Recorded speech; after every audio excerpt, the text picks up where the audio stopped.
पत्रकार बंधू आणि भगिनींनो, सर्वप्रथम मी जम्मू काश्मीर मधील आमच्या महाराष्ट्राच्या आणि भारतातल्या नागरिकांचं जे आतंकवाद्यांनी या ठिकाणी गोळीबार करून त्यांना मृत्युमुखीस जाण्यास भाग पडलं, त्या सर्व असणाऱ्या आमच्या लोकांचं या ठिकाणी मी श्रद्धांजली या ठिकाणी पाहतो. आज अण्णासाहेब पाटील आर्थिक विकास महामंडळ आणि या महामंडळाच्या योजनेअंतर्गत महाराष्ट्रामध्ये आम्ही 1,36,000 मराठा उद्योजक त्या ठिकाणी निर्माण करण्यामध्ये आम्हाला यश प्राप्त झालेलं असून आम्ही राज्यामध्ये सहकारी, राष्ट्रीयकृत आणि NBFC अशा तिन्ही कर्ज देणाऱ्या बँक प्रणालीच्या माध्यमातून साधारण 11,580 कोटीचं कर्ज वाटप यांनी केलेलं आहे. महामंडळाच्या माध्यमातून आम्ही 1,080 कोटीपर्यंत व्याज परतावा देण्यामध्ये यशस्वी त्या ठिकाणी पोहोचलेलो आहे. आजच्या या पत्रकार परिषदेमध्ये या ठिकाणी आमच्या सोबत आमच्या जिल्ह्याचे, सातारा जिल्ह्याचे MD आदरणीय नितीनजी तळपळे साहेब या ठिकाणी उपस्थित आहेत. त्याचबरोबर DDR साहेबांचे सहकारी साहेब निबंधक PG जाधव, त्याचबरोबर DDR साहेबांचे सहकारी अधिकारी शेळके साहेब, आमचे साताऱ्याचे उद्योगपती विलासप्पा शेलार, त्याचबरोबर आमच्या महामंडळाचे 2 महिला लाभार्थी आणि आमच्या लाभार्थी त्या ठिकाणी उपस्थित आहे. त्याचबरोबर या जिल्ह्यामध्ये विशेषतः खूप चांगल्या पद्धतीनं जिल्ह्यातल्या मराठा समाजाच्या वेगवेगळ्या प्रश्नाला मदत करणारे आमचे मयूर घोरपडे, तुषार पाटील, स्वप्नील पाटील, निखिल चव्हाण, शिवानी नाईक, राहुलजी सुर्वे आणि आमचे या पश्चिम महाराष्ट्राचे विभागीय अधिकारी संकेतजी लोहार हेही या ठिकाणी उपस्थित आहेत. अण्णासाहेब पाटील आर्थिक विकास महामंडळाच्या योजनेअंतर्गत राज्यामध्ये मराठा समाज व्यवसायाच्या निमित्ताने पायावर उभा राहावं ही संकल्पना पहिल्यांदा राज्याचे मुख्यमंत्री म्हणून देवेंद्र फडणवीस साहेबांनी या ठिकाणी मांडली. कालांतराने या योजनेमध्ये ताकद आदरणीय आजचे उपमुख्यमंत्री एकनाथजी शिंदे साहेब यांनी त्याच्यामध्ये भरीव वाटचालीमध्ये दिली. अजितदादा पवार उपमुख्यमंत्री महाराष्ट्र राज्याने त्यांनी आम्हाला वेळच्या वेळी निधी उपलब्ध करून देण्याचं काम केलं आणि परत एकदा महाराष्ट्राचे मुख्यमंत्री म्हणून देवेंद्र फडणवीस साहेब ज्या वेळेला सातारच्या 1 लाख मराठा उद्योजकाच्या मेळाव्याला आले होते आणि त्यांनी 5 लाखाचं आता आम्हाला जबाबदारी दिली की 5 लाख महाराष्ट्रामध्ये मराठा समाजामध्ये उद्योजक निर्माण करून देण्याची. अशा परिस्थितीमध्ये कालच आमच्या जिल्ह्यामध्ये, खास करून सातारा जिल्ह्यामध्ये 10,000 मराठा उद्योजकाचा लाभ आकडा हा आम्ही पार केला आणि म्हणून जिल्ह्यामध्ये 10,000 मराठा उद्योजक झाले.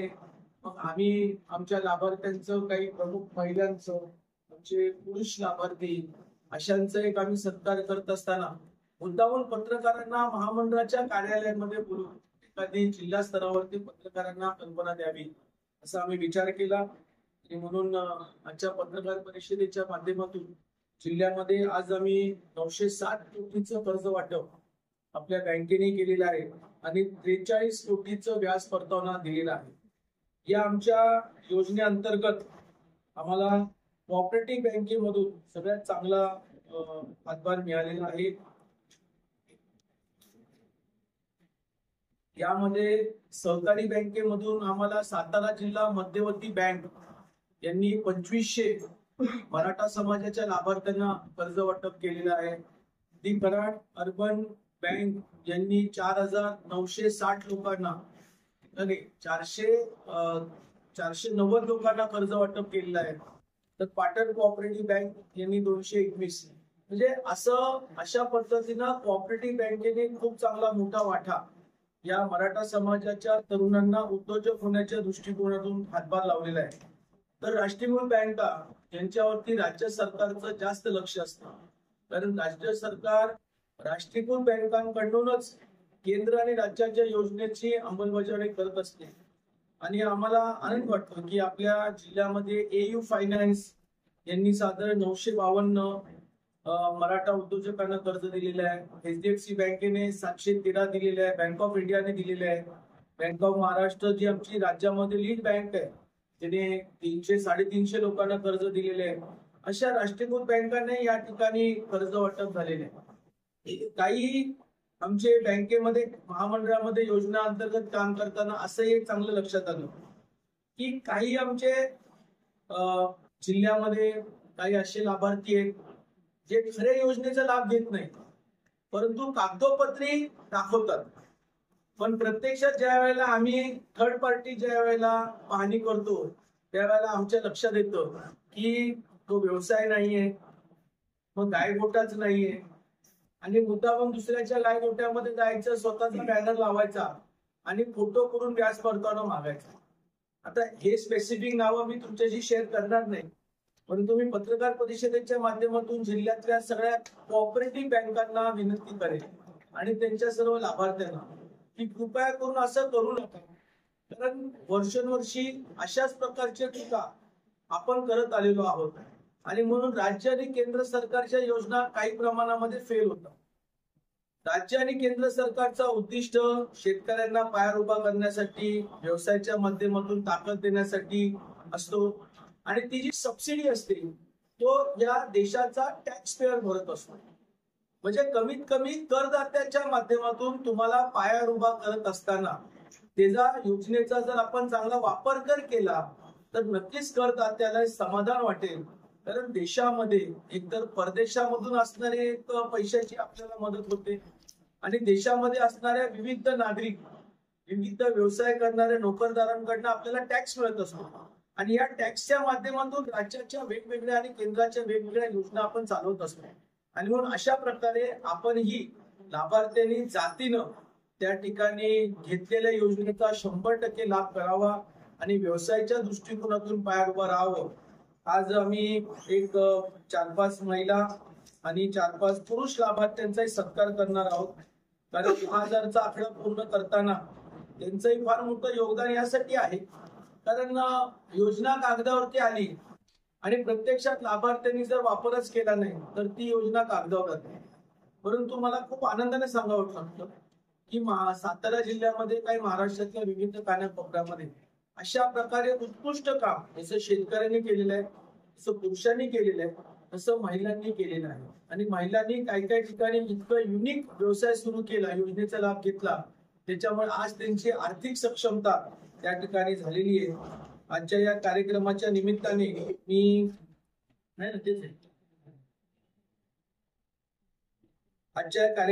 निमित्ताने आम्ही 7 लाभार्थ्यांचा सत्कार करणार आहोत।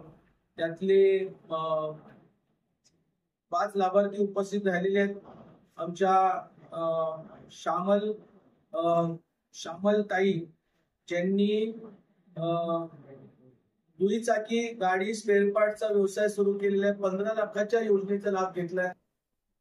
विश्वेश्वर कोऑपरेटिव्ह बँक सातारा यांनी त्यांना त्या ठिकाणी कर्ज दिलेलं आहे। आमच्या वैष्णवी ताई आहेत, वैष्णवी ताईंनी या ठिकाणी Vaishnavi Bidkar makeup studio parlour त्याचं त्या ठिकाणी पंजाब नॅशनल बँकेमधून 5,18,000चं कर्ज घेतलेलं आहे।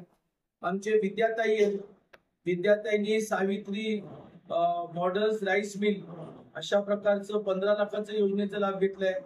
आमचे बंधू आहेत हनुमंतराव चव्हाण, शेतकरी लघु उद्योग डाळ प्रक्रिया, DCC बँकेने 10 लाखाचं कर्ज दिले। विनायक जी आहेत ज्यांनी electronics engineering services bolt cable तयार करणार, त्यांनी 13 लाखाचं कर्ज घेतलेलं आहे। असे खूप आहेत, पण आम्ही मोजक्याच लोकांचा सत्कार करतोय की 10,000चा टप्पा पार करताना तुम्ही चांगल्या लोकांनी कर्ज घेतले आणि या महामंडळाचं नाव मोठं होतंय। म्हणून आजच्या पत्रकार परिषदेच्या माध्यमातून मी खास करून आमचे LDM साहेबांचे आभार मानतो। LDM हा फार मोठा रोल प्ले करत असतो, DDR हा फार मोठा रोल प्ले करत असतो। कोऑपरेटिव्ह बँकेचं सगळी योजना ही DDRच्या माध्यमातून कोऑपरेटिव्ह बँकेवरती त्यांचा कंट्रोल असतो, तर LDMचा राष्ट्रीयकृत बँकांच्या वरती एक कंट्रोल असतो, ते सगळ्या बँकेचे प्रतिनिधी असतात। एनडीएमच्या माध्यमातून तालुका स्तरावरती बीएलबीसी मीटिंग होतात आणि त्या बीएलबीसी मधून ते राष्ट्रीयकृत बँकांना सांगत असतात की बाबा लाभार्थ्यांना व्यवसायाच्या निमित्त कर्ज देऊन त्यांना एक बळ निर्माण करून द्यावं. म्हणून मी या दोन्ही बँकिंगच्या प्रणालीचा आभार मानतो. आमचे वेळोवेळी असणारे कलेक्टर म्हणजे आज पाटील साहेब आहेत, त्यांच्या अगोदर काही दुसरे अधिकारी होते, ते या ठिकाणी बैठका घेत असतात. आणि खास धन्यवाद राज्याचे मुख्यमंत्री म्हणून एकनाथ देवेंद्र फडणवीस साहेब असतील, उपमुख्यमंत्री म्हणून आमचे एकनाथजी शिंदे साहेब असतील, उपमुख्यमंत्री म्हणून अजितदादा पवार असतील, या तिन्ही नेत्यांनी या राज्यामध्ये वेगवेगळ्या समाजालाही आता अण्णासाहेब पाटील आर्थिक विकास महामंडळाच्या योजनेअंतर्गत अशीच योजना मग वडार समाजासाठी सुरू केलेली आहे, ओबीसी समाजासाठी सुरू केलेली आहे, त्याच्यानंतर लिंगायत समाजासाठी केलेली आहे, ब्राह्मण समाजासाठी केलेली आहे. म्हणजे जवळपास सगळ्या समाजाकरिता अशाच प्रकारच्या योजना केलेल्या आहेत. आणि म्हणून आपण सर्व पत्रकार या पत्रकार परिषदेला उपस्थित राहून जिल्ह्यातल्या सर्व राष्ट्रीयकृत बँकांवर नेत्यांचा आभार मानला पाहिजे, कारण तो राहून जाईल. कारण मग आमचे नेते शिवेंद्रजी भोसले साहेब आहेत, आमचे पालकमंत्री, आमचे पाटणचे आमदार शंभूराजी देसाई आहेत, त्याचबरोबर आमचे कॅबिनेट मंत्री मकरंदजी आबा, आमचे महाखटावचे आमदार आणि कॅबिनेट मंत्री जयकुमारजी गोरे साहेब, या सगळ्यांचा वेगवेगळ्या प्रकारे आम्हाला हातभार. आताच मी बाळासाहेब पाटलांना धन्यवाद दिलं. अतुल भोसलेंची बँक आहे, कृष्णा बँक म्हणून, दौलत बँक आहे. म्हणजे बघायला गेलं तर राजकारणाच्या पलीकडे एक समाजकारण म्हणून एक समाजाला काहीतरी आमचं देणं लागतं या उद्दिष्टाने या सगळ्या बँकेने या ठिकाणी मराठा समाजाच्या तरुणांना व्यवसायाच्या निमित्त कर्ज दिलेलं आहे.